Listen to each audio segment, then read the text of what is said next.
Arbeitstitel? Eltern. Okay. Aber es ist ein Arbeitstitel, mal gucken, vielleicht finden wir noch was Besseres.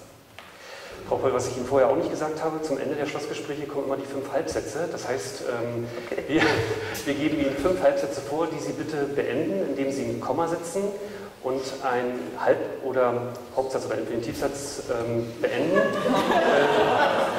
Daran setzen. Sie sind Deutschlehrer? Ja, ich hätte. Oh Gott, ey. Meine ehemalige Lateinlehrerin ziehe ich jetzt noch, das schaffe ich nicht. Ein Komma setzen und den Satz dann einfach beenden. Ja, Sie kriegen das hin, oder? Sie helfen mir bestimmt. Ja, ganz sicher nicht. Okay. Okay, jetzt kommt der erste Halbsatz. An Pankow liebe ich besonders. Die Parks. Sch- Kein Komma. Egal. nee, es geht auch ohne Komma. Genau. Okay, gut. Spielen würde ich gern auf die Rolle der. Jeanne d'Arc. Bekomme ich die Post von meiner Krankenkasse mit der Frage, ob ich zur Organspende bereit sei, werde ich. Mit Ja antworten. Die unangenehmste Frage, die mir in einem Interview jemals gestellt wurde, war: Habe ich vergessen.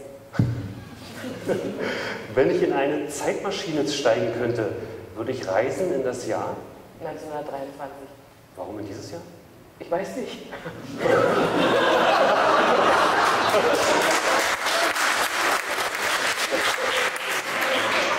Wissen Sie, was 1923 los war?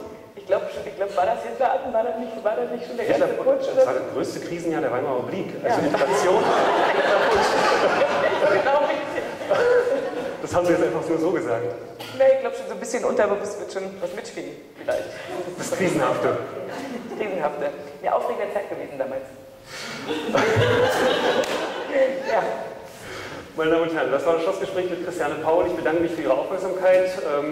Wir schicken Sie nicht weg in die Nacht. Sie haben die Möglichkeit, noch in ein Buch zu schauen. Wie gesagt, die Buchhandlung Chaiselong präsentiert sich hier. Sie können auch noch einen Wein trinken.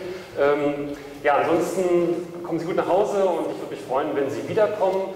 Alles Gute für Sie und Christiane Paul, es hat Spaß gemacht. Vielen Dank für dieses Gespräch. Ja, auch vielen Dank.